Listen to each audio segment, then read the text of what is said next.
Hello everyone, welcome to the Exam Bite. Exam Bite की इस YouTube channel पर मैं प्रवीण सिंह आप सभी का बहुत बहुत स्वागत करता हूं। और आज हम बैंकिंग सीरीज में एक नया टॉपिक लेकर आए हैं जिसका नाम है इंडियन करेंसी सिस्टम। अभी तक हम लोग इंडियन बैंकिंग सिस्टम में बैंकिंग का फॉर्मेशन, जैसे कि इंडियन बैंकिंग सिस्टम का फॉर्मेशन, आरबीआई फॉर्मेशन और गवर्नेंस के बारे में डिस्कस कर चुके हैं। अब आरबीआई के एक इंपॉर्टेंट फंक्शन यानी कि इंडियन करेंसी सिस्टम पे हम लोग डिस्कस करने जा रहे हैं।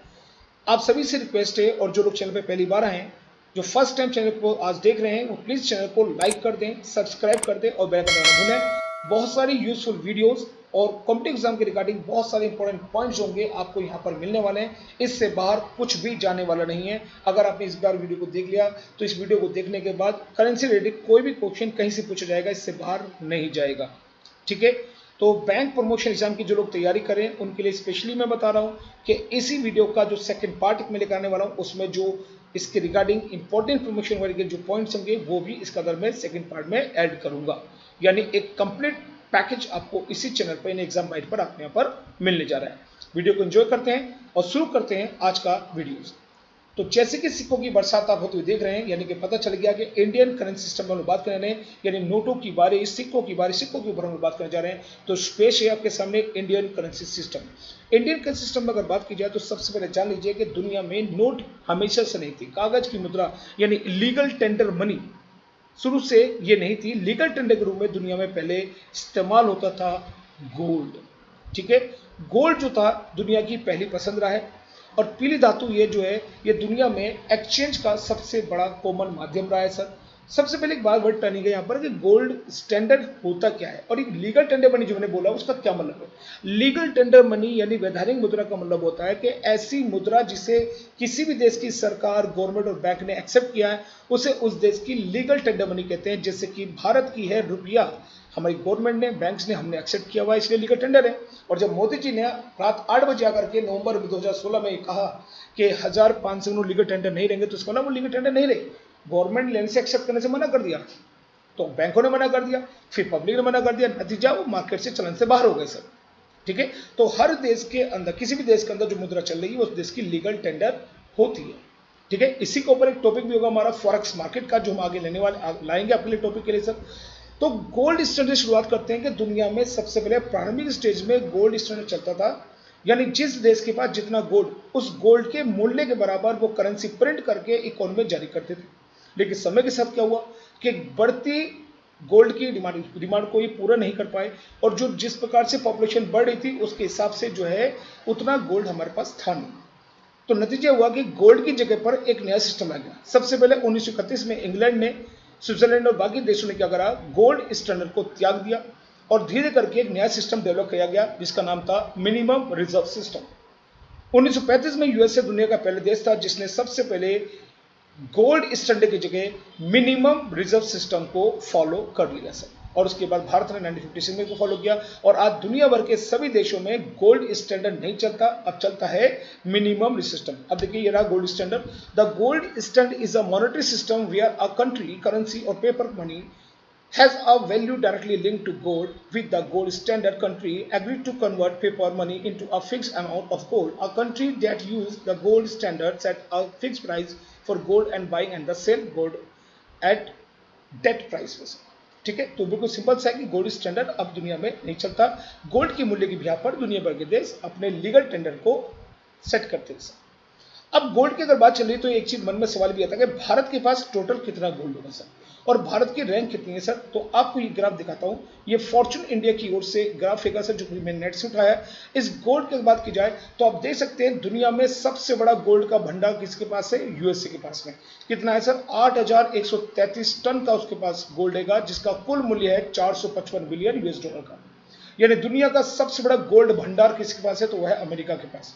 दूसरे पे जर्मनी है, then Italy, France, Russia, China, Switzerland, Japan और उसके बाद आता है इंडिया। ये रहा इंडिया। इंडिया की बात करें तो लगभग 745 टन सोना भारत के पास अब हो चुका है सर। ये रिजर्व बहुत तेजी से बढ़ा है, इंप्रूव हुआ सर। 745 टन सोना हमारे पास हो चुका है और इसका कुल मूल्य है 41 बिलियन यूएस डॉलर। तो ये भी आपको पॉइंट को ध्यान रखना है। अगर इसके अकॉर्डिंग देखें तो 1 2 3 4 5 6 7 8 9 दुनिया का 9वां सबसे बड़ा गोल्ड का भंडार किसके पास है? इंडिया के पास है। इसे भी आप ध्यान रखिएगा सर। तो इस ग्राफ को ध्यान से देखिएगा, दुनिया का सबसे बड़ा गोल्ड जो किसके पास में है और इंडिया की रैंक 9वें नंबर पर, उसके बाद नीदरलैंड का नंबर आता है सर।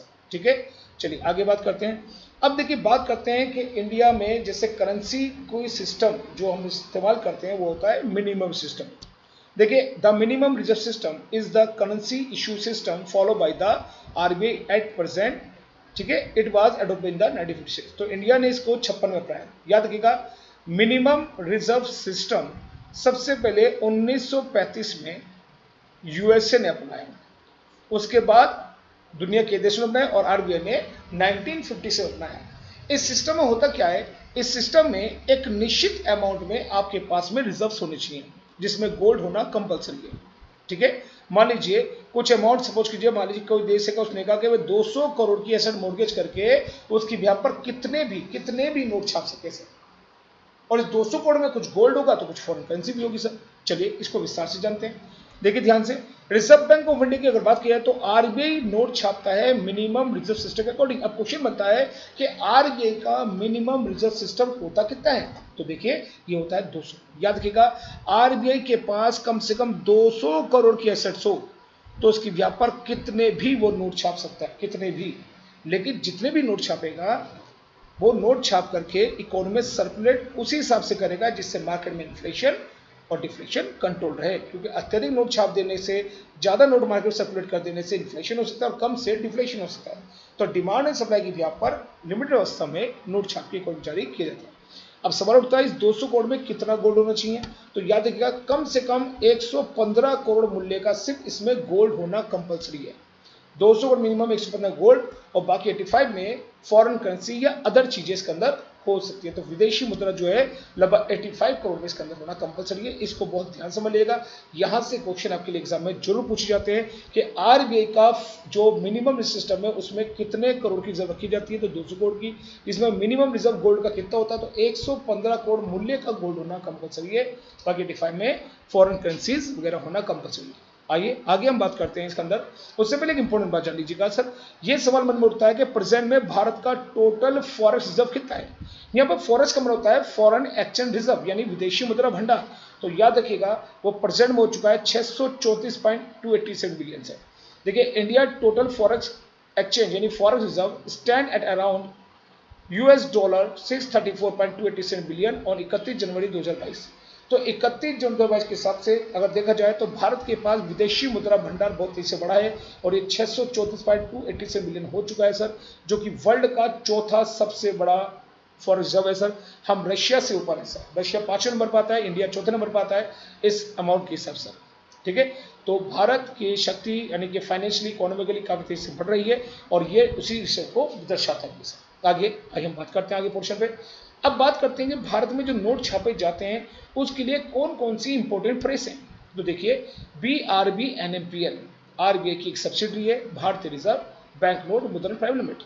इसका हेडक्वार्टर बेंगलुरु में और इसकी स्थापना हुई थी 3 फरवरी 1995 में और आरबीआई के deputy governor mister T Ravishankar ji जो हैं वो इसके कौन है सर, चेयरमैन है। तो ये 100% आरबीआई सब्सिडरी है सर। अब इसका काम क्या होता है, रिजर्व बैंक के आदेश पर नोट छापना, जो नोट छापने वाली प्रेस है उनका कंट्रोल जो है इसी के हाथ में होता है सर। भारत में मुख्यतः 4 प्रेस आती हैं इसका अंडर में सर। कौन कौन सी आती हैं, पहली है नासिक प्रेस जो महाराष्ट्र में यानी कि वेस्ट इंडिया में, दूसरी है देवास प्रेस जो कि सेंट्रल इंडिया मध्य प्रदेश में पड़ती है सर। और ये दोनों प्रेस ही भारत सरकार के अधीन है। भारत सरकार की यानी वित्त मंत्रालय की संस्था, इसका नाम है SPMICL। SPMCIL की अगर बात की जाए तो इसको बोलते हैं security printing and minting corporation of India limited. इस 2 प्रेसों की बात की जाए तो भारत सरकार इन 2 प्रेसों का संचालन करती है और इसके अंदर जो स्मॉल डिनोमिनेशन वाले नोट है जैसे 1, 2, 5, 10, 20, 50, 100, 200, 500 तक के जो नोट होते हैं उन नोटों को यहाँ प्रिंट करते हैं, जबकि हाई डिनोमिनेशन वाले जितने भी नोट हैं उन नोटों को आरबीआई की प्रेस में छापते हैं। कौन कौन सी प्रेस आरबीआई की, देखिए ये आ गई आपकी मैसूर प्रेस जो कि साउथ इंडिया कर्नाटका में है, Salboni press West Bengal East India में है और ये दोनों प्रेस से आरबीआई के इसी डिपार्टमेंट के अधीन आती है, यानी ये इसका जो है संचालन करता है। इन 4 प्रेसों में भारत में नोट छापे जाते हैं और नीट के अनुसार उसे मार्केट में सर्व होते हैं। याद रखिएगा, आरबीआई नोट छापता है और छापने के बाद पहले इसको चेस्ट में डिस्ट्रीब्यूट किया जाता है और चेस्ट के माध्यम से सभी बैंकों में डिस्ट्रीब्यूट करते हैं और बैंक के माध्यम से इकोनॉमी में वो सर्कुलेट किए जाते हैं सर। इस पर भी हम लोग आगे डिस्कशन करेंगे कि क्या उसका तरीका होता है। अब आइए हम जान लेते हैं सबसे पहले एसपीएमआईसीएल के बारे में। तो देखिए ये रहा एसपीएमसीआईएल, इसकी फुल फॉर्म होती है security printing and minting corporation of India limited. ये भारत सरकार की वित्त मंत्रालय की अपनी खुद की एक संस्था है। 100% गवर्नमेंट स्टेक इसके अंदर भारत सरकार का है और भारत सरकार के आदेश पर ये दोनों प्रेसेस के अधीन ये काम करता है। इसके अलावा यही प्रेस एसपीएमआईसीएल की बात करें, ये नोटों का प्रिंटिंग के साथ साथ भारत में कॉइन डिस्ट्रीब्यूशन यानी कॉइन की जो प्रिंटिंग होती है सर, कॉइन बनाने का कार्य जो होता है वो भी एसपीएमआईसीएल द्वारा किया जाता है। जान लीजिए, इसकी स्थापना 10 फरवरी 2006 को की गई थी सर और हेड ऑफिस इसका नई दिल्ली में है और इसका अंदर स्टेक है 100% गवर्नमेंट ऑफ इंडिया के साथ, यानी भारत सरकार की स्वामित्व वाली संस्था। इसकी जो चेयरमैन है ये रही तृप्ति पात्रा घोष। या देखा, एसपीएमआईसीएल की जो चेयरमैन है इस तृप्ति पात्रा घोष जी, ठीक है।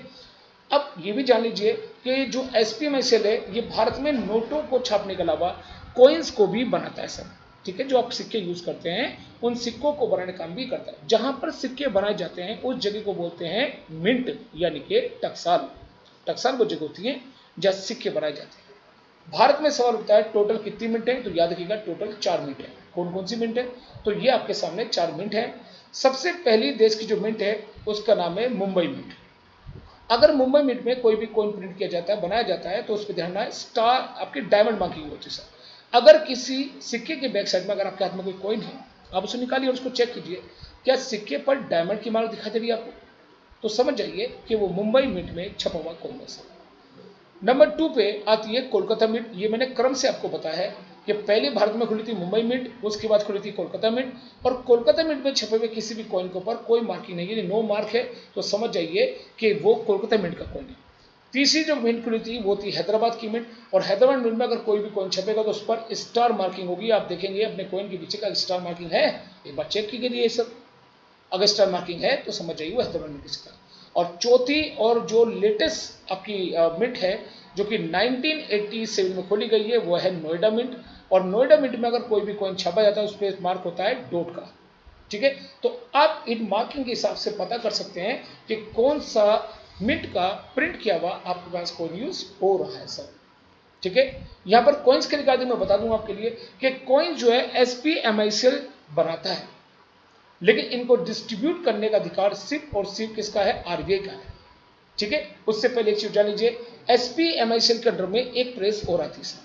इस प्रेस का नाम होता है बैंक नोट पेपर मिल इंडिया प्राइवेट लिमिटेड, ठीक है। बैंक नोट पेपर मिल इंडिया प्राइवेट लिमिटेड, जिसका हेडक्वार्टर होशंगाबाद एमपी में और इसका एक ऑफिस कहां पर है, मैसूर कर्नाटक में भी सर।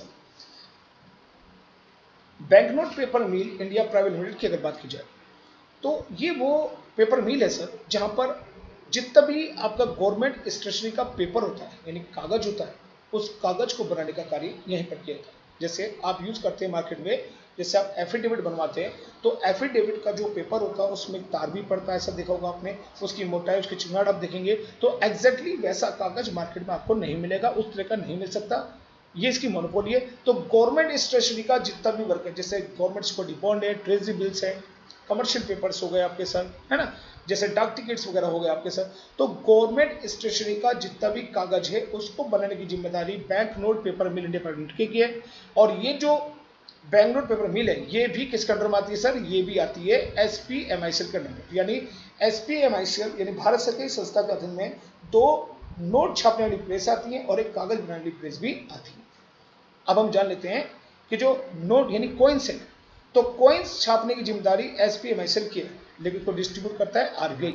तो देखिए यहाँ पर अब हम बात करते हैं कॉइन्स की रिगार्डिंग। जो लोग चैनल पर अभी आए हैं प्लीज चैनल को लाइक करें, सब्सक्राइब करें और बेल आइकन दबाएं। आपके लाइक से, आपके सब्सक्राइब से, आपके कमेंट से हमारा हौसला बढ़ता है और आपके लिए लेटेस्ट वीडियो बनाने में हमें हेल्प मिलती है, तो हमें सपोर्ट करें सर। बात करते हैं कि जो कॉइन्स हैं, अगर कॉइन्स की हम बात करते हैं तो कॉइन्स किस प्रकार से मतलब यूज किया जाता है सर। कॉइन्स का डिस्ट्रीब्यूशन आरबीआई कॉइन एक्ट 2011 के माध्यम डिस्ट्रीब्यूट करता है। एक्चुअली बेस एक्ट 1906 है सर, जो अपडेट होते थे अब 2011 हो चुका है।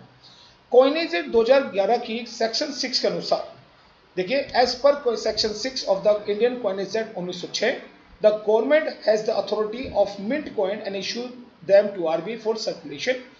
Coin can be issue up to denomination of 1000 rupees. यानी कि अगर बात की जाए सेक्शन 6 के अनुसार, कॉइनेज एक्ट के सेक्शन 6 के अनुसार, भारत सरकार एकमात्र अथॉरिटी है जो कि भारत के अंदर मिंट यानी कॉइन को यानी को प्रिंट करेगी और उसको इशू करेगी, और लेकिन उसको आरबीआई द्वारा सर्कुलेट किया जाएगा अपने बैंक के माध्यम से।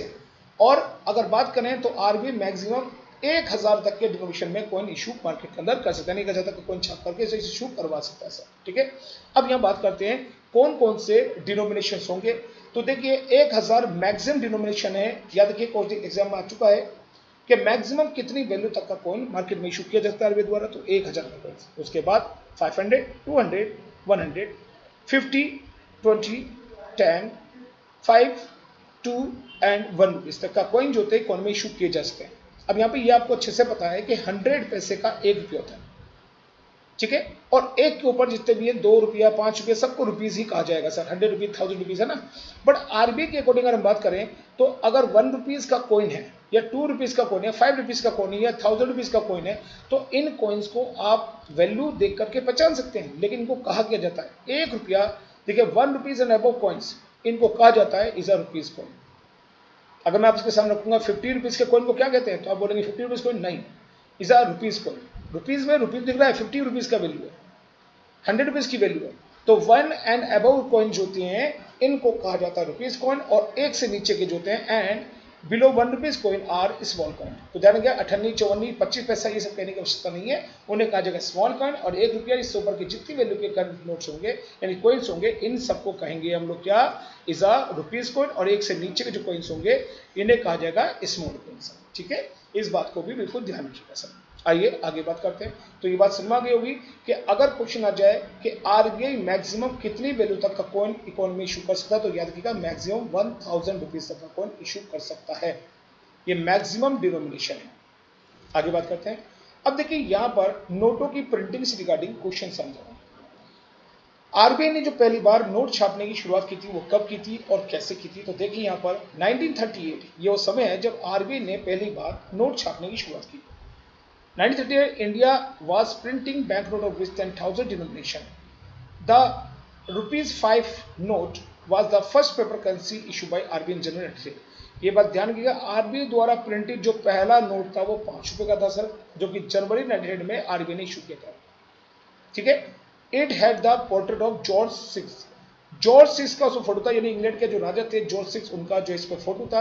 With the same year currency note of 10 rupees, 100 rupees, 1000 rupees and 10,000 issue किए गए सर।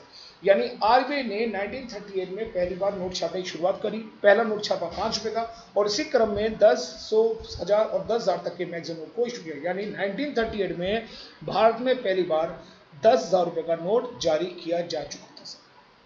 अब 10,000 के इतने हैवी डिनोमिनेशन के कारण मार्केट में ब्लैक मनी सप्लाई बहुत ज्यादा बढ़ गई सर। देखिए मैं आपको बता दूं, भारत में 1938 पहली बार मार्केट के अंदर 10,000 का नोट मार्केट में आया, लेकिन हाई डिनोमिनेशन के कारण मार्केट में ब्लैक मनी सप्लाई बहुत ज्यादा बढ़ गई। इसको देखते हुए भारत सरकार ने 1946 में पहली बार डीमोनेटाइजेशन करके 10,000 का नोट क्या कर दिया सर, यहां पर पूरी तरह से बंद कर दिया कि भाई इसको प्रिंट हम नहीं करेंगे।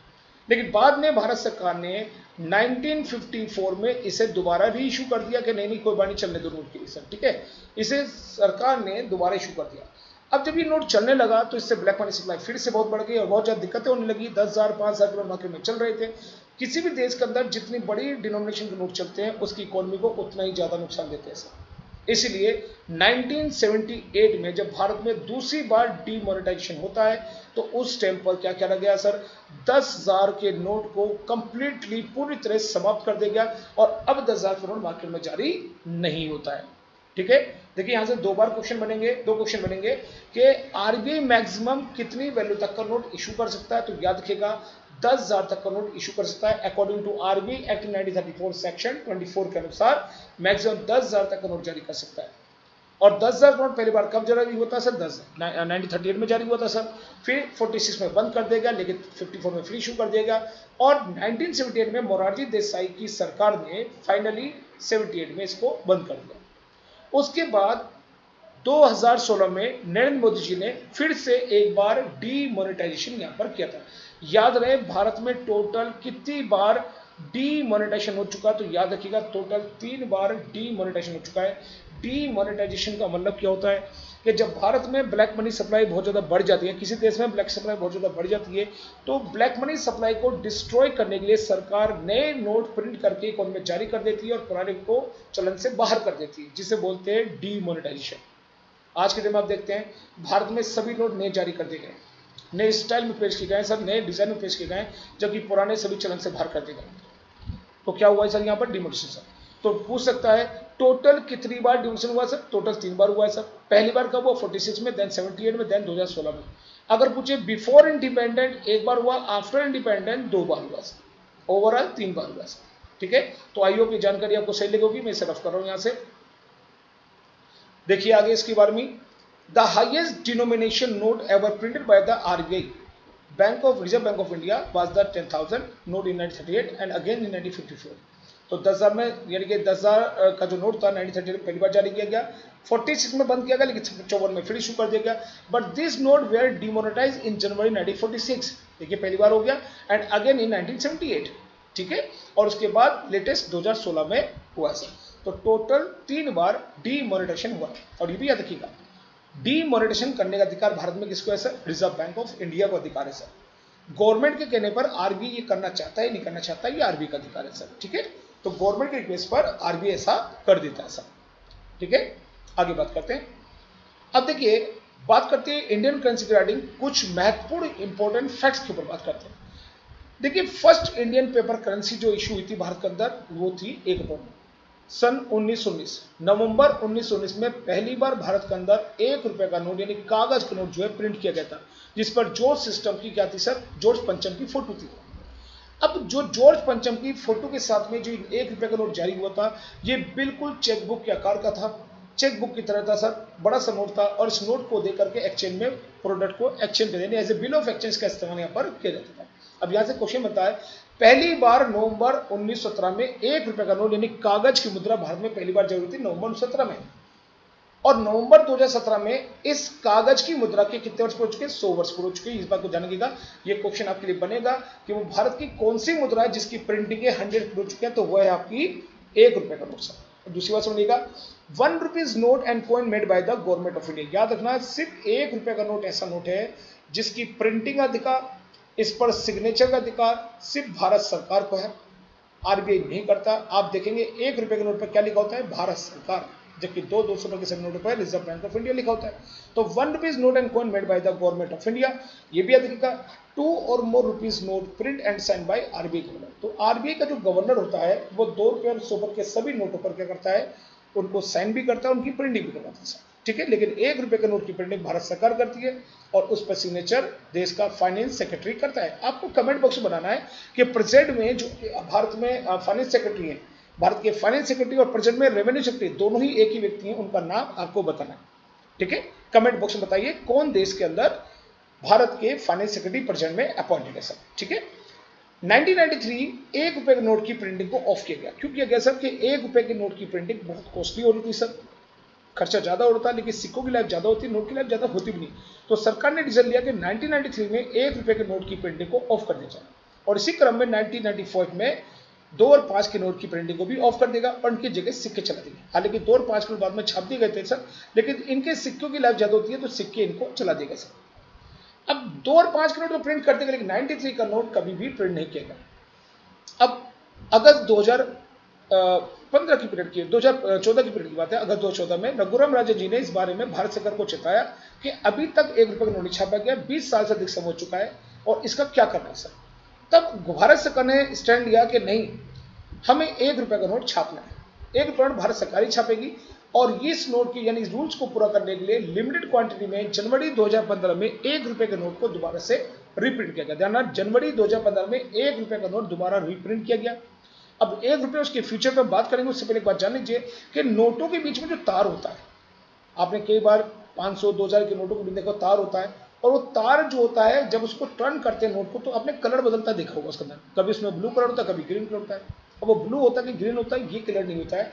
कई बार ये पूछा जाता है एग्जाम के अंदर कि ये जब टर्न किया था नोटों का, जो तार टर्न करते हैं, तो टर्न करने पर इसका कलर क्या बदल देता है। पहले तो तार का नाम समझ लीजिए, तार हम कह रहे हैं देसी भाषा में, इसे बोलते हैं विंडो सिक्योरिटी थ्रेड्स। ठीक है, विंडो सिक्योरिटी थ्रेड्स, इसका कलर हमेशा ग्रीन से ब्लू में चेंज होता है। जब वेंटाइल मोड़ते हैं तो किसी भी नोट को मोड़ने पर जो उसके अंदर पड़ा तार रहेगा, यानी विंडो सिक्योरिटी थ्रेड जो है उसका कलर हमेशा ग्रीन से ब्लू होता है। देखिए ये रहा आपके सामने। तो अगर आप देखेंगे ये जो आप तार देख रहे हैं ये 6 जगह से विजुअल है सर। देखिए यहाँ पर 1 2 3 4 5 6 टोटल 6 जगह से ये आपके नोट में विजुअल होगा, बाकी जगह इनविजिबल होगा, और इसका जो कलर होगा बाय डिफॉल्ट ग्रीन होता है सर। और जैसे आप टर्न करेंगे मोड़ेंगे तो इसका कलर क्या हो जाएगा, ब्लू। तो ऐसे याद रखिएगा, पेन ड्राइव हम GB में कहते हैं, GB, जी से ग्रीन, बी से ब्लू सर, GB यानी ग्रीन से ब्लू। तो विंडोज के डेट को टर्न करने पर इसका कलर ग्रीन से ब्लू में बदल जाता है सर। ठीक है, आगे हम बात करते हैं इसके अंदर। अब देखिए ये तो हो गई टाइल की बात। अब 1 रुपये उसके रिगार्डिंग इंपॉर्टेंट फैक्ट की बात करते हैं। तो फैक्ट अबाउट रुपीज, तो देखिए कैसे फैक्ट है। यहाँ पर मैंने एक तरफ 1 रुपये का नया नोट लिया है और एक तरफ पुराना नोट लिया सर। सबसे बात करते हैं साइज की। तो देखिए पुराने के कंपेरिजन में 1 रुपये का नोट लिटिलली प्राइस है, थोड़ा सा साइज में बड़ा है सर। कलर की बात करें तो नया नोट जो है उसका पिंक ग्रीन कलर है सर, पिंक और ग्रीन का कॉम्बिनेशन है, जबकि पुराने का था ब्लू ब्राउन कलर कॉम्बिनेशन है ना। दूसरी बात करते हैं, अगर लैंग्वेज की बात करें तो याद रखना किसी भी नोट के ऊपर लैंग्वेज से क्वेश्चन स्टैटिक में कई बार पूछा जाता है। तो लैंग्वेज की बात करें तो 2 तरह की लैंग्वेज होती हैं। एक लैंग्वेज होती है टोटल लैंग्वेज, एक होती है अदर लैंग्वेज। टोटल का मतलब है ओवरऑल नोट पर कितनी भाषा है। दूसरी बात अदर लैंग्वेज का मतलब होता है जो बैक साइड की लैंग्वेज है, यानी लाइन से जो भाषा होती है उन्हें कहते हैं अदर लैंग्वेज। तो याद रखना नया जो नोट हैगा और जितने भी नोट मार्केट में इस समय चल रहा है उन सभी नोटों पर टोटल लैंग्वेज 17 होगी और अदर लैंग्वेज कितनी होगी, 15 होगी। जबकि इससे पहले क्या था, सन 2002 से पहले के पीरियड की बात की जाए तो 15 1 रुपए के नोट पर 15 थी और यहाँ पर क्या थी 13। 2002 के पीरियड में नेपाली और डोंगरी को इस पर शामिल कर लिया गया, जिसकी वजह से संख्या बढ़कर कितनी हो चुकी है, 17 और 15 हो चुकी है। तो प्रेजेंट में याद रखना, ये आपको याद करने की आवश्यकता नहीं है, सिर्फ नॉलेज के लिए आपको बता रहा हूँ। बस आपको ध्यान रखना, अगर आपसे पूछे किसी भी नोट पर टोटल कितनी भाषा होती है तो याद रखिएगा 17 भाषा होती है, और अदर लैंग्वेज पूछे यानी बैक साइड लैंग्वेज पूछे तो याद रखिएगा 15 होती है। देखिए मैं आपको यहाँ पर सैंपल दिखाता हूँ। ये जो नोट आप देख रहे हैं यहाँ पर, इस नोट पर लाइन से भाषा देख रहे हैं 1 2 3 4 5 6 7 8 9 10 11 12 13 14 15। आपने देखा कि बैक साइड की जो लैंग्वेज है इन्हीं को कहते हैं अदर लैंग्वेज। ठीक है, ये टोटल कितनी है सर, 15। लेकिन यहाँ पर आप हिंदी और इंग्लिश को भी काउंट कर लें तो टोटल हो गई 17। तो एक नोट के ऊपर टोटल लैंग्वेज होती है 17 और अदर लैंग्वेज कितनी होती हैं, वो होती है 15। इस बात को ध्यान रखना, is a very important, exam में कई बार क्वेश्चन पूछा गया। चलिए आगे बात करते हैं हम इसके अंदर। फैक्ट अबाउट रुपीज अगर बात करें यहाँ पर तो देखिए न्यू 1 रुपये का नोट और ओल्ड 1 रुपीज नोट के बीच की डिफरेंस बात की जाए तो रुपीज का जो सिंबल है नए नोट पे रुपये का सिंबल है, जबकि पुराने पर रुपीज सिंबल नहीं दिया गया है। ठीक है, आगे बात करते हैं जो सिंबल्स है, रुपीज सिंबल्स को बात करें तो भारत में रुपए का अपना एक सिंबल होना चाहिए। इसकी रिकमेंडेशन सबसे पहले भारत में किसने करी, एस गोपीनाथ ने। अब एस गोपीनाथ जी कौन है, यह है श्यामला गोपीनाथ, यह है आरबीआई की पूर्व डेप्यूटी गवर्नर। ये इनका फोटो आप यहाँ देख सकते हैं, यह है श्यामला गोपीनाथ जी। तो श्यामला गोपीनाथ कमेटी ने 2010 में रिकमेंड किया कि भारतीय मुद्रा की अपनी एक अंतर्राष्ट्रीय पहचान होनी चाहिए। अरे अब इस बात को समझिए, हम दुनिया में इंटरनेशनल ट्रेड करते हैं, हम किसी को अगर पेमेंट करेंगे तो क्या लिखते हैं, RS, कभी RE, कभी INR, है ना, और कभी रू लिख देते हैं, ऐसे करके रू कर देते हैं, मतलब कुछ पहचान ही नहीं है। अच्छा, अगर मैं आपके सामने एक सिंबल लिखूं और आपसे कहूं ये किसका सिंबल है, ऑब्वियस सी बात है आप कहेंगे डॉलर का साइन, पर डॉलर तो कनाडा में भी चलता है, सिंगापुर में भी चलता है, ऑस्ट्रेलिया में चलता है, ये डॉलर कौन सा, तो आप बताएंगे इज US डॉलर। क्यों, डॉलर जो है ये US डॉलर की पहचान है, यानी उसकी एक पहचान है ना। लेकिन भारतीय मुद्रा की पहचान क्या है, यहाँ आप देख रहे हैं कुछ भी पहचान नहीं है।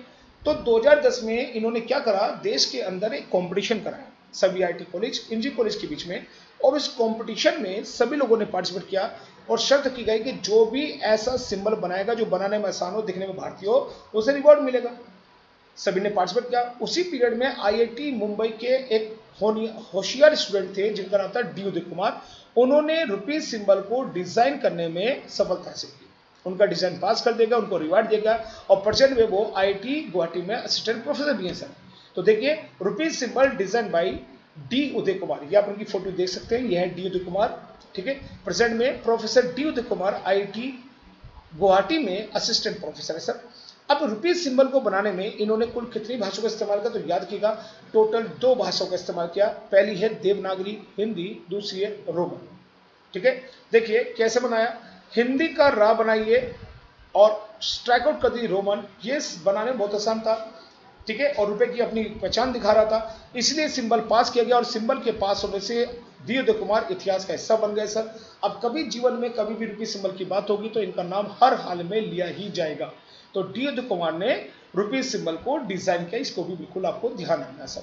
आइए आगे बात करते हैं। और हाँ ये भी ध्यान रखिएगा, रुपी सिंबल भारतीय मुद्रा पर 2010 के बाद आना शुरू हुआ है, उससे पहले रुपी सिंबल नहीं था, 2010 में इसको पास किया गया था सर। आज भारतीय मुद्रा पर सभी नोटों पर रुपए का सिंबल आ रहा है, जितने भी नए नोट मार्केट में आ रहे हैं सर, एक से लेकर कोई भी नोट आ रहा है उसमें सब पर रुपए सिंबल दिया गया है। आगे हम फैक्ट करते हैं अबाउट इसके ऊपर। तो देखिए यहां बात करते हैं अब अगले एक और इंपॉर्टेंट फैक्ट के ऊपर, इसका नाम होता है बिल्ड लाइन सर। नोटों के ऊपर अगर हम बात करें तो आपने देखा होगा जो नोट होते हैं, नोटों पर इस प्रकार से यहाँ कुछ लाइनें खिंची होती है सर, आपने देखा होगा नोटों की लाइन। तो ये भी RBI का एक सिक्योरिटी फीचर्स है जो कि 2010 के बाद इसमें लाया गया, जिसे हम बोलते हैं बिल्ड लाइन। बिल्ड लाइन का मतलब है कि एक तरह की ब्लाइंड लोगों के लिए खींची गई लाइन, जिसे छू करके वो इसकी वैल्यू को बता सकते हैं, पहचान सकते हैं सर। हालांकि और भी उभार होते हैं इसके अंदर, हम अक्षर को छू कर भी बताते हैं, लेकिन इन बिल्ड लाइन से उनको पढ़ने में थोड़ी आसानी होती है। तो ब्लाइंड लोगों की सुविधा के लिए इसको लाया गया, इसको कहा जाता है बिल्ड लाइन। और याद रहे build line only show only 100 rupees and above note, 100 रुपए या इससे ऊपर के सभी नोटों पर बिल्ड लाइन आपको मिलेगी, 100 से नीचे के नोट पर बिल्ड लाइन्स नहीं होती। अब सवाल उठता है किस नोट पर कितनी बिल्ड लाइन्स होती हैं, तो किस नोट पर कितनी होती है इसकी मैं आपको एक ट्रिक बताता हूं, जिससे आपको आसानी हो जाएगी कैसे हमें याद करना। तो देखिए जो सबसे पहले तो आपको डिनोमिनेशन पता होना चाहिए। मैंने आपको बताया था कि RBI मैक्सिमम कितनी वैल्यू तक का नोट जारी कर सकता है, चैट बॉक्स में बताइए, कमेंट बॉक्स में बताइए सर कितना हो सकता है। बिल्कुल सही, 10,000 रुपए तक का सर, ठीक है। तो देखिए हम डिनोमिनेशन लिख लेते हैं, 100, 200 का हो सकता है, 500 हो सकता है, 1000 हो सकता है, 2000 हो सकता है, 5000 एंड द मैक्सिमम 10,000। यह है मैक्सिमम डिनोमिनेशन, ठीक है। अब यहां पर मैं आपको बता दूं कि 100 और 200 ये दो नोट ऐसे हैं जिन पर जो बिल्ड लाइन्स होंगी वो लगभग कॉमन है। कितनी है सर, 4 बिल्ड लाइन्स। कितनी बिल्ड लाइन्स है, 4। देखिए 100 पे ये मान लीजिए 100 रुपए का नोट था तो इस पर 4 बिल्ड लाइन्स हैं, जबकि 200 पर क्या है कि 200 के नोट पर 4 बिल्ड लाइन के बीच में क्या है सर, डॉट दे रखे बस 2, ठीक है। ये अंतर इसके अंदर होता है बस खाली, यानी 100 और 200 पे होती है बिल्ड लाइन कितनी, 4। अब आपको 100 और 200 दोनों पे 4 मिल गई सर।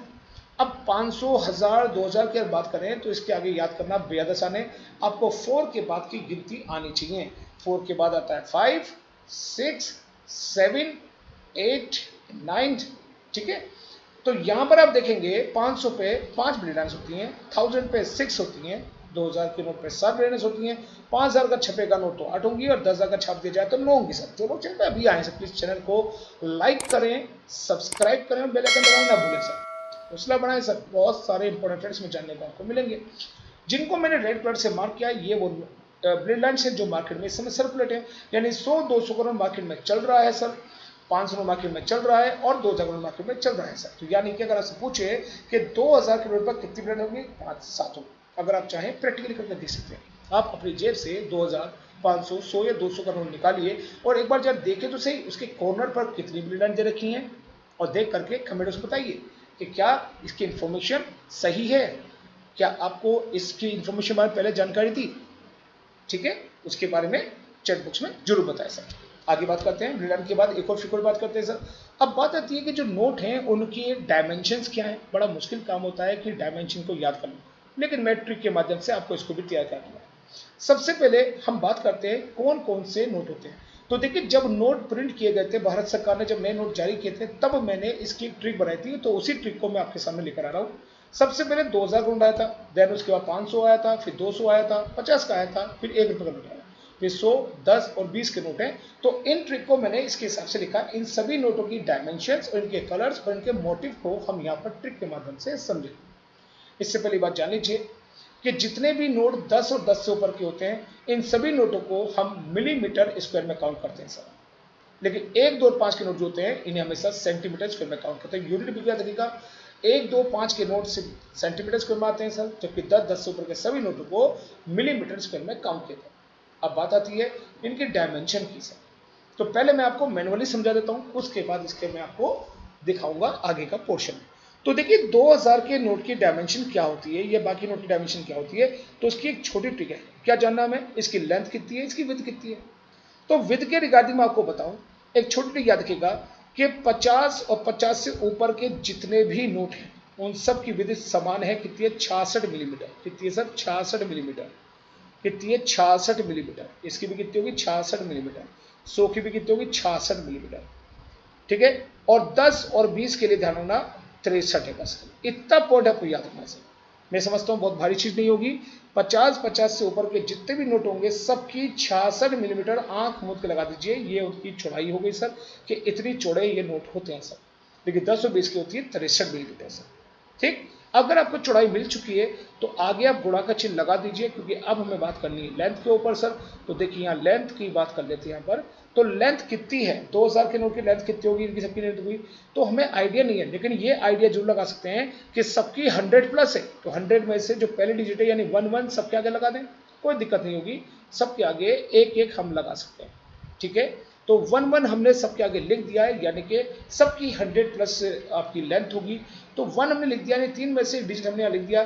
सिर्फ अब हमारा खेल क्या रह गया, हमें लास्ट की 2 डिजिट को याद करना है सर। अब 2 डिजिट को याद करने का तरीका समझ लीजिए, बहुत आसान है।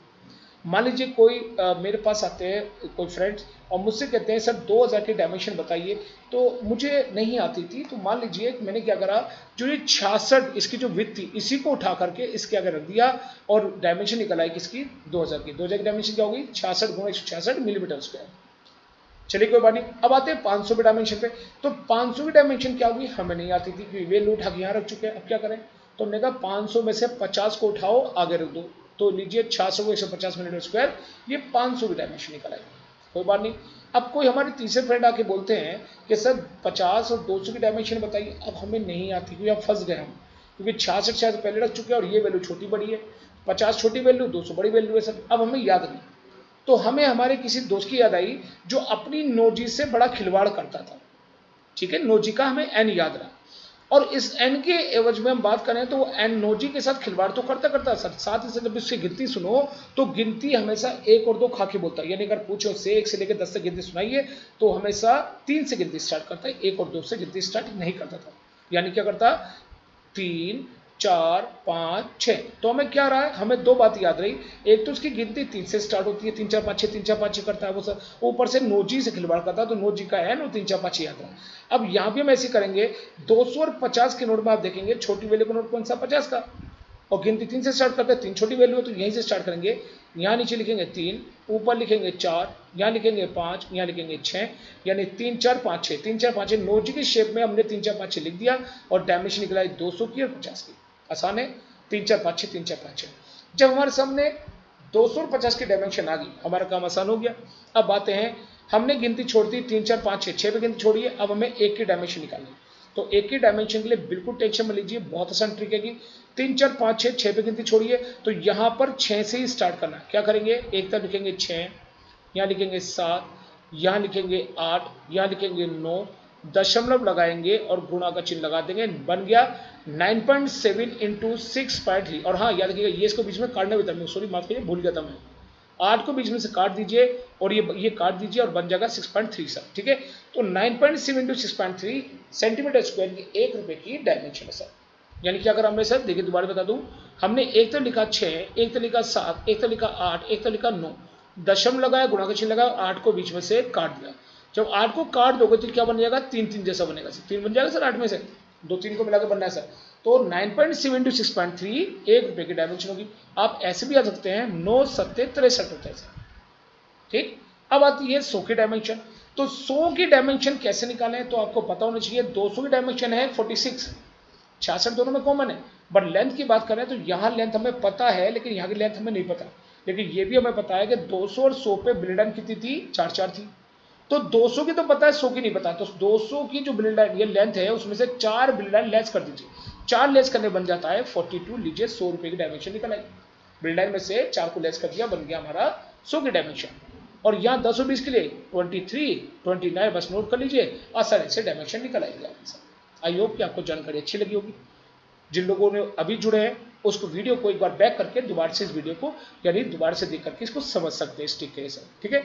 अब बात आती है कि इनके कलर्स क्या है, ठीक है। कलर से पहले अब मैं आपको एक बार डायमेंशन प्रॉपर्ली वे में दिखा देता हूँ। नीचे में से रफ करता हूँ और ये देखिए 66 by 66, 66 by 150, 66 by 46, 66 by 135, 9.7 is 6.3, 6642, 23 और 29, ये रही इसकी डायमेंशन। यानी आज की डेट में अगर आपसे पूछे किसी भी नोट की डायमेंशन तो आपके लिए बताना बेहद आसान हो गया सब। इसको अच्छे से वीडियो देखिएगा। बात आती है कलर्स की, तो किसी भी नोट का कलर क्या है तो ध्यान रखिएगा 2000 के नोट का कलर है आपका मजेंटा कलर, यानी रेड प्लस पर्पल का कॉम्बिनेशन है मजेंटा। 500 के नोट का कलर क्या है तो याद रखिएगा स्टोन ग्रे कलर, और 2000 का नोट कलर है ब्राइट येलो। 50 का क्या है सर, फ्लोरिसेंट ब्लू, और एक का पिंकिश ग्रीन सर, ठीक है। पिंकिश ग्रीन यानी पिंक ग्रीन का कॉम्बिनेशन है, जबकि 100 का है लेवेंडर कलर, और 10 का चॉकलेट ब्राउन, और 20 का है ग्रे शेड। आई होप कि ये जानकारी आपको सही लगी होगी और आप इसको आराम से तैयार कर सकते हैं। 2-3 बार आप रिपीट करेंगे तो कलर्स आपको आसानी से याद हो जाएंगे, ठीक है। अब बात आती है इन नोटों के पीछे फोटो की छपी। रैंडमली अगर आपसे क्वेश्चन आ जाए कि बताइए 100 रुपीज के नोट के पीछे जो मोटिव है यानी फोटो छपा है वो किसका छपा है सर, तो देखिए उसकी भी मेरे पास ट्रिक है, उसके हिसाब से आपको बताता हूँ। तो देखिए यहाँ पर सबसे पहले जो इनके नोट हैं उनके पीछे एक फोटो किसकी है। 2000 का नोट है तो इससे अगर बात करें तो इसमें फोटो छपी है मंगलयान की, मार्स ऑर्बिट मिशन यानी मंगलयान की फोटो। 500 पर क्या है सर, रेड फोर्ट की फोटो है सर, ध्यान रखिएगा। 200 पर है आपकी सांची स्तूप, ठीक है, बुद्धिस्ट मूवमेंट दिखाता है। 50 पर क्या है, हम्पी का रथ, हम्पी विद कैरेट, और 1 रुपये पर है सागर सम्राट की फोटो जो मुंबई हाई का पोर्शन है जहां से ऑयल प्रोडक्शन होता है। 100 पर है आपका याद रखिएगा रानी की वाव, गुजरात में सर रानी की वाव, बड़े साइड है सर। और 10 रुपए के नोट पर जो फोटो है याद रखिएगा कोणार्क सन टेम्पल, ठीक है, जो शकों का भारत में शासन था। शकों का जो शासन है वो सूर्य मंदिर प्रमाणित करते हैं, सूर्य के उपासक थे, सूर्य मंदिर का निर्माण शकों ने करता है, इसी की बदौलत शक संवत का निर्माण भी भारत में हुआ सर, ठीक है। 20 रुपये नोट की बात की जाए तो इस पर एलोरा केव की गुफाओं के अनुसार है सर। तो ये बहुत आसान है, आपको बस 2-3 बार रिपीट करना है किस नोट के ऊपर किसकी फोटो है। तो 2000 पे मार्स ऑर्बिट मिशन, 500 पे रेड फोर्ट, 200 पे सांची स्तूप, हम्पी विद कैरेट, 50 पर सागर सम्राट की फोटो 1 रुपये पर, 100 रुपये पर रानी की वाव, कोणार्क सन टेम्पल 10 पर, और 20 पर है एलोरा केव, ठीक है। अब हम इन नोटों को डिटेल में आपको दिखाएंगे। तो देखिए उससे पहले जान लीजिए सभी नोटों के ऊपर स्वच्छ भारत अभियान का लोगो भी है सर।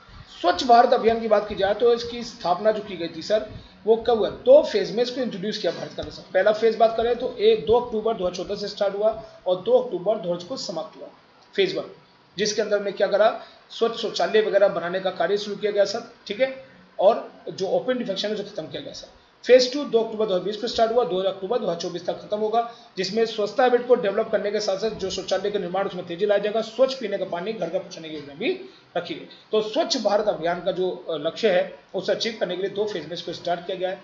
अब स्वच्छ भारत का जो लोगो है याद रखिएगा वो है ये सर, एक तरफ लिखा है स्वच्छ भारत यानी एक तरफ स्वच्छ एक तरफ भारत, गांधी जी का चश्मा है, गांधी जी का सपना था, एक कदम स्वच्छता को इसकी टैगलाइन है। और ये स्वच्छ भारत अभियान का जो लोगो है ध्यान रखिएगा 10 रुपये और इसके ऊपर के सभी नोटों पर स्वच्छ भारत अभियान को जगह दी गई है सर। ये बहुत इंपॉर्टेंट कैंपेन है सर, ठीक है। हर नोट पे 10 रुपये का नोट मिलेगा आपको, लेकिन 10 से नीचे के नोट पर ये आपको नहीं मिलेगा। रीजन क्या है, देखिए 2 अक्टूबर 2014 के, सॉरी माफ कीजिएगा 2014 यहाँ हो गया, 2015 एक्चुअली डेट, प्लीज माफ कीजिएगा 2015 डेट पड़ेगा इसके बीच, 2015 को स्कीम लॉन्च हुई, जबकि 1 रुपए का नोट जनवरी 2015 में लॉन्च होता है, यानी इस योजना से पहले ही जनवरी 2015 में 1 रुपये नोट छप चुका था, इसलिए 1 रुपए के नोट पर स्वच्छ भारत अभियान का लोगो नहीं है। ये क्वेश्चन आपसे पूछ सकता है कि स्वच्छ भारत अभियान लोगो किस नोट पर नहीं है, 1 रुपए के नोट पर नहीं है, और 10-10 रुपए के सभी नोटों के ऊपर ये आपका मिलेगा। 2 और 5 के नोट अभी छापे नहीं गए इसलिए उनके ऊपर भी नोट नहीं होगा, ठीक है, तो याद रखिएगा। अब हम बात करते हैं इसके ऊपर, ये रहा आपके सामने 2000 रुपए का नोट। अब इसको बिल्कुल जो हमने पढ़ाया है समझा है अब आपके सामने डिटेल में यहाँ पर आने जा रहा है। 2000 के नोट पर आप देखेंगे तो यहाँ पर आपने देखा बीच में तार रहेगा, ये क्या था, विंडो सिक्योरिटी थ्रेड, जो कि ग्रीन से ब्लू कलर में बदल जाता है। ये रही ब्रेड लाइन्स, आप देख सकते हैं 1 2 3 4 5 6 7 ब्रेड लाइन 2000 के नोट पर दी गई है सर। देखिए ऑब्जर्व डिजाइन इस पर महात्मा गांधी, नो डाउट ये रहे महात्मा गांधी सर। इसके अलावा देखिए रिजर्व डिजाइन की बात की जाए तो मार्स ऑर्बिटर मिशन यानी मंगलयान, ये रहा मंगलयान सर। इसके अलावा देखिए वैल्यू इसकी 2000 रुपये की है, सर्कुलर व्हाइट कलर में है सर, ये व्हाइट स्टेज में, और डायमेंशन मिलीमीटर स्क्वायर में होती है सर, 66 मिलीमीटर स्क्वायर, और कलर है मजेंटा, या देखिए ब्रेडन कितनी है 7। तो ये देखिए ईयर ऑफ प्रिंटिंग क्या है, 8 नवंबर 2016 को भारत में पहली बार इसको इशू किया गया, और ब्रेडन कहाँ पर है, देखो ये रही सर, ठीक है। बात करते हैं नेक्स्ट नोट की ओर, तो ये रहा 500 रुपये का नोट। 500 रुपये देखिए ऑब्जर्व डिजाइन कॉमन है, महात्मा गांधी आपको दिखाया भी थोड़ी देर पहले। रिजर्व डिजाइन की बात की जाए तो रेड फोर्ट, ये रहा रेड फोर्ट का, ठीक है, और वैल्यू 500 रुपये की है, और कलर है स्टोन ग्रे, याद रखिएगा स्टोन ग्रे कलर जो इसका दिया गया है सर, ये बिल्कुल ध्यान रखना आपके लिए। तो 500 रुपये का नोट कलर है स्टोन ग्रे, और डायमेंशन क्या है, मिलीमीटर स्क्वायर में है, और इसकी 66 millimetre square dimension. Year of printing इसकी थी है 10 नवंबर 2016, और ब्लेड कितनी होती है 5, ये देखिए रही ब्लेड 5। तो आप अपने नोट के साथ को मैच कर सकते हैं सर। अगला बात करते हैं इसके अंदर से 200 का नोट। तो देखिए जैसे मैंने बताया था 100 और 200 में क्या डॉट का फर्क है, बीच में डॉट है, बाकी 4 ब्लेड तरीके से, ठीक है। Object design Mahatma Gandhi common हो गया सर। रिजर्व डिजाइन की बात की जाए बुद्धिस्ट मूवमेंट एट सांची स्तूप, तो नीचे देखिए सांची स्तूप ये रहा सर। इसके अलावा वैल्यू 200 रुपये की है, कलर ब्राइट येलो है, ध्यान रखना जो कलर मैंने बताए हैं सिर्फ वही कलर बोल रहे एग्जाम में आपको, येलो ये वगैरह कुछ नहीं, ओनली ब्राइट येलो। डायमेंशन 46 है सर। ईयर ऑफ प्रिंटिंग क्या है इसकी 25 अगस्त 2017 को इसको स्टार्ट किया गया सर, और 4 है ब्रिल लाइन देखिए, ठीक। आगे बात करते हैं अब 100 रुपये का नोट, तो आप देख सकते हैं 100 में सिर्फ खाली 4 बिल्डर दे रखी है सर, ठीक है, 4 बिल्डर से सर। तो देखिए observe design Mahatma Gandhi common है सर, महात्मा गांधी सीरीज के नोट है सर ये। रिजर्व डिजाइन की बात करें तो रानी की वाव, ये रही रानी की वाव सर, ठीक है, वर्ल्ड साइड गुजरात के अंदर, आपने पीके मूवीज को देखा होगा सर। वैल्यू 100 रुपये की है, कलर है लेवेंडर, और डायमेंशन है आपकी 6642 मिलीमीटर स्क्वायर, ठीक है। ईयर ऑफ प्रिंटिंग की बात करें जुलाई 2018, और ब्लेड लाइन कितनी है इसके ऊपर 4, ये रही ब्लेड लाइन 4 इसके ऊपर, ठीक है। आगे बात करते हैं इसके अंदर 50 रुपये के नोट के लिए, बहुत ईजी। ऑब्जर्व डिजाइन कितना है इसका सर, तो ये महात्मा गांधी कॉमन हो गया सर। रिजर्व डिजाइन की बात करें तो ये रहा हम्पी विद कैरेट, ये रहा हम्पी विद कैरेट, एक ही चट्टान को हट करके इससे डेवलप किया गया, इसलिए वर्ल्ड हेरिटेज में इसको शामिल किया गया सर। बात करते हैं आगे, वैल्यू है 50 रुपये की, और फ्लोरेसेंट ब्लू कलर इसका दिया गया है सर, ध्यान कलर क्या है इसका फ्लोरेसेंट ब्लू, और आप देखते हैं स्वच्छ भारत अभियान का यहाँ पर लोगो भी दे रखा है, देखो सर दे रखा है सबके ऊपर, ठीक है। आगे हम बात करते हैं डायमेंशन क्या है, ये है आपकी 6135, अभी बताया आपके लिए। ईयर ऑफ प्रिंटिंग 18 अगस्त 2017। जो लोग चैनल पर अभी आए प्लीज चैनल को लाइक करें, सब्सक्राइब करें, और बेल आइकन दबाना ना भूलें सर, ठीक है। अब आप देख रहे हैं 50 के नोट को जो मैंने आपको दिखाया, तो इस पर कोई ब्लेड लाइन आपको नहीं मिली, इसलिए मैंने कहा था 100 से ऊपर के सभी नोटों पर ब्लेड लाइन आपको मिलेगी, 100 से नीचे नोट पर ब्लेड लाइन नहीं होगी सर। आगे बात करते हैं 20 का नोट, इस पर ब्लेड लाइन नहीं है sir. Observe design Mahatma Gandhi common है, महात्मा गांधी सीरीज का नोट है सर ये। रिजर्व डिजाइन की बात की जाए तो एलोरा केव, देखिए एलोरा केव सर आपका, ठीक है, और वैल्यू 20 रुपये की है। ग्रीनिश येलो कलर इसका दिया गया है, डायमेंशन क्या है 63x129, जो कि थोड़े बताया आपके। ईयर ऑफ प्रिंटिंग कितनी है सर, अप्रैल 2019 को इसको प्रिंट करके कॉल में जारी किया गया था। यहाँ पे एक बात ध्यान रखिएगा, जो महात्मा गांधी जी का ये फोटो है, ये फोटो 1966 में एक खास मतलब एक तरह से कह सकते हैं कि मतलब उससे पहले जो फोटो था, मतलब इंग्लैंड या किसी ब्रिटिश सरकार का, ये भारत के जो लॉर्ड होती उसका फोटो छापा जाता था, लेकिन एक स्मरण के तौर पर यानी कि याद के रूप में महात्मा गांधी के इस फोटो को इस पर जगह दी गई सर। आगे बात करते हैं इसके अंदर ऑब्जर्व डिजाइन महात्मा गांधी 10 रुपये के लिए सर, ठीक है। रिजर्व डिजाइन की बात की जाए तो कोणार्क सन टेम्पल, ये रहा सर उड़ीसा के अंदर कोणार्क सन टेम्पल। वैल्यू 10 रुपये की है, कलर है चॉकलेट ब्राउन, वेरी इंपॉर्टेंट याद रखिएगा सर। और डायमेंशन कितनी है सर 63x123, और ईयर ऑफ प्रिंटिंग है जनवरी 2018। तो इस बात को बिल्कुल ध्यान में कब कभी प्रिंट हो गए, ये सारी इन्फॉर्मेशन आपके लिए काफी इंपॉर्टेंट होगी सर। महात्मा गांधी सीरीज के सारे नोट जारी किए गए हैं सर, ठीक है। कई तरह के नोट होते हैं, सॉलिड नोट होते हैं, मोटी नोट होते हैं, इस पर हम जो सेकंड पार्ट लेकर आएंगे, नोट की कमीशन बैंक होगी, वो सब चीजें हम नेक्स्ट जो वीडियो इसकी आएगी सेकंड पार्ट, उसके अंदर डिस्कस जरूर करेंगे सर। बात करते हैं 1 रुपये के नोट की, ये रहा नया 1 रुपये का नोट सर। ऑब्जर्व डिजाइन देख लीजिए, महात्मा गांधी कॉमन हो गए सर, महात्मा गांधी नहीं हो गए सर, इसमें अशोक की लाट दे रखी है सर, ठीक है। और रिजर्व डिजाइन की बात करें सागर सम्राट है का, ये रही सागर सम्राट मुंबई हाई में सर। और वैल्यू 1 रुपये की, पिंक ग्रीन यानी पिंकिश ग्रीन का कलर है, और जो साइन है डायमेंशन है वो 9.76.3 आपका, सॉरी माफ कीजिएगा मिलीमीटर हो गया यहाँ पर, इज अ सेंटीमीटर स्क्वायर में सर, ठीक है। सीएम सेंटीमीटर मानिएगा इसको, सेंटीमीटर स्क्वायर में सर ये, ठीक है।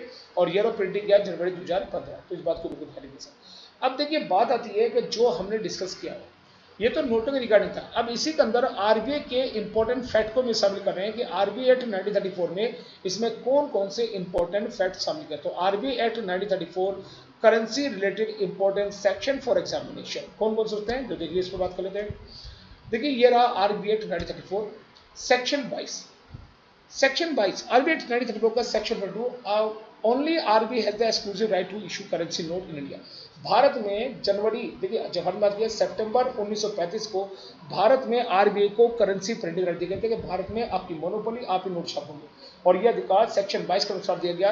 Only RBI has the exclusive right to issue currency note in India. याद रखना, exclusive right to print currency in India, ये राइट्स आरबीआई को दिए गए सेक्शन 22 के अनुसार। सेक्शन 24 जो बताता है कि कितने डिनोमिनेशन तक के नोट हम जारी कर सकते हैं। याद रखिएगा, denomination of note subject to the provision of subsection bank note shall be denomination value of 2 रुपया, 5, 10, 20, 50, 100, 200, 1000, 2000, 5000 एंड 10,000, यानी मैक्सिमम 10,000 तक का नोट जो है इकोनॉमी में जारी कर सकते। सेक्शन 24 क्वेश्चन पूछा भी गया है कि मैक्सिमम डिनोमिनेशन इशू कर सकता है आरबीआई कितना सर, सेक्शन 24 के अनुसार 10,000 तक का।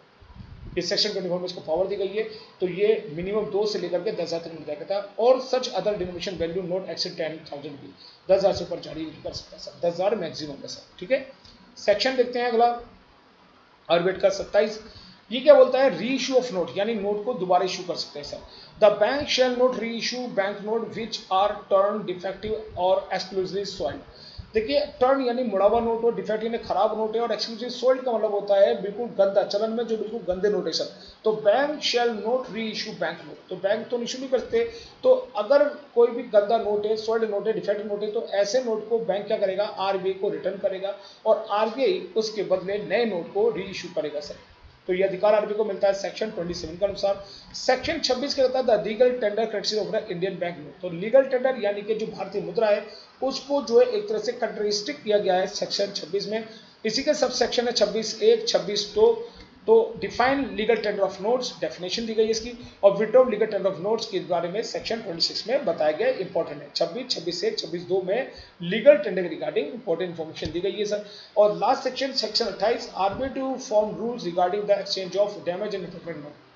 तो जो भी इम्परफेक्ट नोट हैं या डैमेज नोट होते हैं उनको एक्सचेंज करने के रिगार्डिंग जो रूल्स अपग्रेडेशन है वो सिर्फ और सिर्फ आरबीआई को करने का अधिकार है, सेक्शन 28 में पावर दी गई है। तो इस बात को बिल्कुल ध्यान रखिएगा सर। ठीक है, ये काफी इंपॉर्टेंट सेक्शन है जो एग्जाम के अंदर आपसे खासतौर पे आरबीआई ग्रेड बी के एग्जाम्स के अंदर, पीओ में, और जो प्रमोशन एग्जाम के हमारे साथी तैयारी कर रहे हैं, ठीक है, किसी भी प्रमोशन एग्जाम यानी ऑफिसर स्केल 1 से लेकर के ऑफिसर स्केल 4 तक के जो भी कॉम्पिटेटिव की तैयारी कर रहे हैं उनके लिए यहाँ से क्वेश्चन एग्जाम में बन जाते हैं, उसको बिल्कुल ध्यान रखिए सर।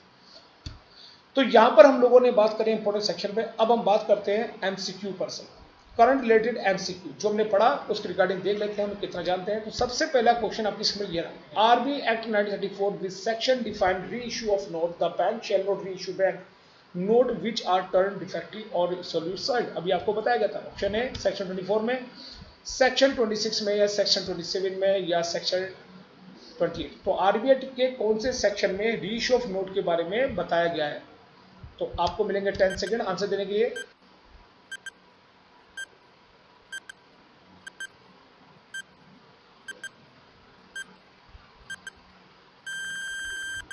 आप सही आंसर चैट बॉक्स में लगा सकते हैं, ठीक है, कमेंट बॉक्स में चाहे लगाइए सर, चैनल को लाइक कीजिए, सब्सक्राइब कीजिए और अपने दोस्तों को शेयर कीजिए। बहुत सारी इंपॉर्टेंट इन्फॉर्मेशन आपके सामने आने जा रही है। मेरी कोशिश है कि एक ही वीडियो में संपूर्ण जानकारी आपको मिले। ये ऐसी जानकारी आपको किसी और चैनल पर नहीं मिलेगी सर, ठीक है। तो चैनल को सपोर्ट कीजिए, लाइक कीजिए, सब्सक्राइब कीजिएगा, और हम ऐसी प्रकार से वीडियो आपके लिए लगातार बनाते रहेंगे सर। तो सही आंसर बिल्कुल सही कहा आपने, सेक्शन 27 में ये पावर दी गई है सर। अभी आपके सामने डिस्क्राइब किया था। नेक्स्ट क्वेश्चन आपके सामने, who signature appear on 1 rupees currency note. तो मैंने आपको बताया था 1 रुपए के नोट पर सिग्नेचर देश का वित्त सचिव करता है, बाकी सभी नोटों पर साइन करते हैं कौन, आरबीआई गवर्नर। तो 200 रुपए के सभी नोटों पर आरबीआई गवर्नर साइन होते हैं, जबकि एक पर होता है फाइनेंस सेक्रेटरी के। और मैंने आपसे पूछा था स्टार्टिंग में कि देश के प्रेजेंट फाइनेंस सेक्रेटरी कौन है, तो याद रखना देश के present finance secretary and revenue secretary हैं आपके टीवी सोमनाथन जी, ठीक है, टीवी सोमनाथन जी प्रेजेंट में भारत के फाइनेंस सेक्रेटरी सर। तो देखिए, governor reserve bank of India, finance minister, या सेक्रेटरी मिनिस्ट्री ऑफ फाइनेंस का, या president of India. 10 second answer, आपको आंसर इसका पता है, 10 सेकंड की जरूरत नहीं है, आंसर बिल्कुल सही है, secretary finance minister of India. तो मिनिस्ट्री ऑफ फाइनेंस के फाइनेंस सेक्रेटरी जो होते हैं वही 1 रुपये नोट पर सिग्नेचर करते हैं सर, ठीक है। तो उन्हीं को ये इसका अधिकार है सर। नेक्स्ट पर बात करते हैं, the new 200 rupees note has the image of. तो देखिए 200 रुपये का जो नया नोट है उसके ऊपर जो इमेज किसकी है सर, हम्पी कैरेट की है, कोणार्क टेम्पल की है, सांची स्तूप की फोटो है, या रानी की वाव की फोटो, बताएं चैट बॉक्स में आंसर इसका। बहुत इजी क्वेश्चन है ये तो।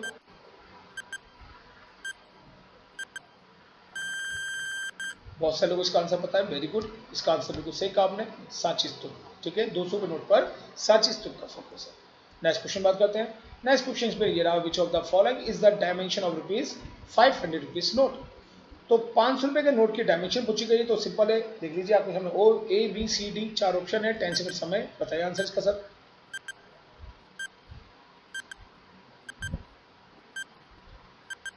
इसकी ट्रिक मैंने आपको बताई थी, आपको पता था 2000 के नोट पर मैं क्या था, 66 को आगे रखा था, और 500 नोट में 50 को उठा के आगे रखा था, यानी 150 गुना 66। सही आंसर, ठीक है, ऑप्शन सी बिल्कुल सही। नेक्स्ट क्वेश्चन, जिन लोगों को डायमेंशन रिगार्डिंग को डाउट हो तो प्लीज वीडियो को पीछे करके आप देख लीजिए, मैंने उसमें ट्रिक बताई है किस प्रकार से आप नोटों की डायमेंशन निकाल सकते हैं। Which of the following is the main dimension of 2000 rupees note. 2000 की जो मेन डायमेंशन है वो कितनी है sir? Option A B C D आपके सामने, आसानी से निकाल सकते हैं, मैंने आपको बताया था। चैट बॉक्स में आंसर दीजिए।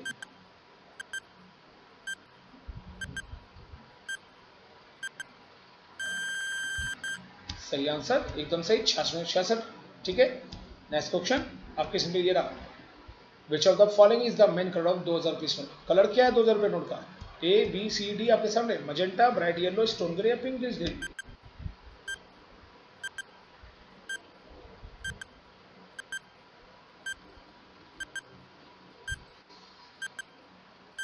सही आंसर, बिल्कुल सही कहा, मजेंटा कलर सर। ठीक है, एकदम इजी क्वेश्चन। नेक्स्ट क्वेश्चन इस पर ये रहा, which of the following is the main colour of new 500 rupees. अब 500 का नोट का कलर पूछ लिया गया सर, क्या मजेंटा कलर है, पिंक ग्रीन है, या स्टोन ग्रे है, या फिर ब्राइट येलो। इसका आंसर आप देंगे, अभी आपने पूरी वीडियो देखी है सर, तो आपको मिलता है 10 सेकंड समय, उसके बाद इसका आंसर आपको दिया जाएगा।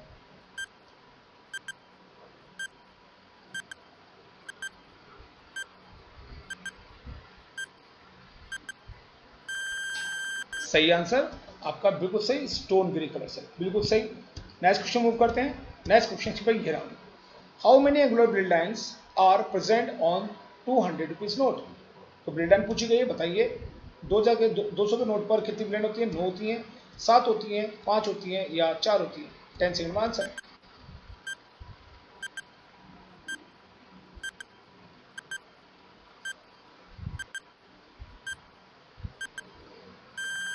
एकदम से 4 आंसर। आप लोग चैट बॉक्स में आंसर लगा सकते हैं, कमेंट बॉक्स में आंसर लगाइए, चैनल को लाइक कीजिए, सब्सक्राइब कीजिए सर। ठीक है, खूब सारा डेटा लीजिए, खूब सारा डेटा आपको दिया जाएगा, लेकिन ये डेटा जो होगा आपके एग्जाम के लिए, हर तक कॉम्पिटिटिव एग्जाम के लिए इंपॉर्टेंट रहेगा, लेकिन आप दोस्तों में शेयर कीजिए ताकि सबको इसका बेनिफिट मिल सके सर। नेक्स्ट क्वेश्चन आप किस मिलिए ना, विच of the following feature on the reserve of both 500 and 200 rupees note. तो देखिए पीएमजेडीवाई, हम्पी विद कैरेट, स्वच्छ भारत अभियान, या फिर मंगलयान। तो 200 और 50 के 500 के नोट के ऊपर जो कॉमन फीचर है वो क्या है इनमें से? 10 सेकंड में इसका आंसर मिलेगा, सोच के आंसर लगाइए सर।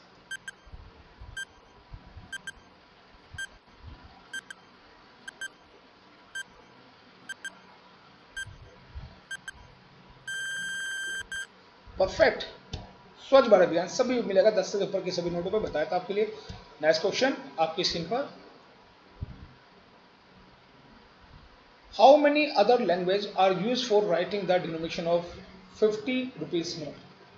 तो 50 रुपए के नोट पर जो अदर लैंग्वेजेस होती हैं वो कितनी होती हैं सर? तो मैंने बताया था लैंग्वेजेस कितने तरह की होती है, अदर होती है, टोटल लैंग्वेज होती है। तो 50 रुपए के नोट पर अदर लैंग्वेज कितनी है? ऑप्शन ए 11, 13, 15 या 17। 10 सेकंड आंसर।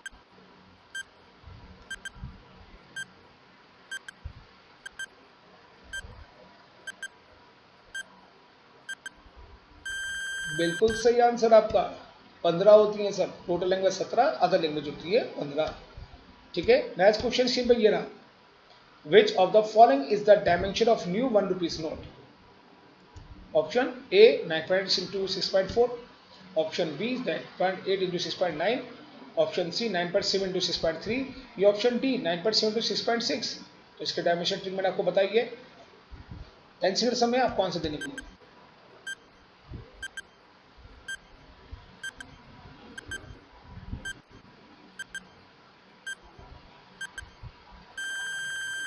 बहुत बढ़िया, सही answer, option C is right answer.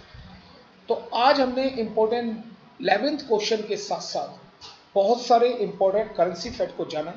I hope कोई आपकी जानकारी अच्छी लगी होगी। ये सारी जानकारी एग्जाम पॉइंट ऑफ व्यू से काफ़ी इंपॉर्टेंट है। आप एग्जाम दें, चाहे एसएससी का, बैंक का, यूपीएससी का, उन सभी एग्जाम के अंदर इस रिलेटेड क्वेश्चन कभी ना कभी पूछे जाते हैं। तो आपको इसकी जानकारी कैसी लगी प्लीज़ कमेंट बॉक्स में जरूर बताइएगा। और अगर आप चाहते हैं इसको और डिटेल वीडियो बनाना या किसी टॉपिक वीडियो बनवाना चाहते हैं तो आप उसे भी कमेंट बॉक्स में लिख सकते हैं, उसकी वीडियो भी आपको बहुत जल्द आपके लिए मिल जाएगी। जल्दी मैं करंट अफेयर की सीरीज भी लेकर आऊंगा आपके लिए, समय समय पर वीकली करंट अफेयर की सीरीज लेकर आएंगे, जो पूरे हफ्ते के इंपॉर्टेंट करंट अफेयर अपॉइंटमेंट वगैरह वो सब चीज़ें आपके लेकर जल्दी हम आने वाले हैं सर। ठीक है, तो आई होप कि आपको जानकारी अच्छी लगेगी। चैनल को लाइक कीजिए, सब्सक्राइब कीजिएगा और हमारा हौसला इस प्रकार से बढ़ाते रहेगा। Thank you very much. लेकिन एक क्वेश्चन और है, प्लीज माफ कीजिएगा, एक क्वेश्चन और है क्या, विच of the following feature on the reserve of 50 rupees note. तो इसको भी दे लेते हैं, इस पर किसका आपका नोट का रिजर्व है, डिजाइन है sir. A B C D 4 है sir, Rani ki Vav, Red Fort, Sanchi Stupa, अम्बीविल। तो 10 सेकंड इसका आंसर आप दे सकते हैं। 50 किलोमीटर आपको पता है सर, 50 किलोमीटर पे जो आपका मोटिव है या रिजर्व डिजाइन है वो आपका है हम्पी विद कैरेट सर। ठीक है, तो जानकारी के हिसाब से 12 क्वेश्चन, जो हम 11 सोच रहे थे एक्चुअली 12 क्वेश्चन थे, तो 12 क्वेश्चन यहाँ पर हमने कंप्लीट किएंगे सर। रिलेटेड क्वेश्चन थे, सेक्शन वाला क्वेश्चन बहुत अच्छे देखिएगा। जिन लोगों ने अभी बीच में जुड़ा है वीडियो को देखने के लिए, प्लीज शुरू से देखिएगा वीडियो के लिए, या आप वीडियो को बैक करके दोबारा देख लीजिएगा। ये कुछ इंपॉर्टेंट पॉइंट है जो कि आपके एग्जाम के लिए काफी इंपॉर्टेंट रहने वाले हैं sir. Thank you very much and good night.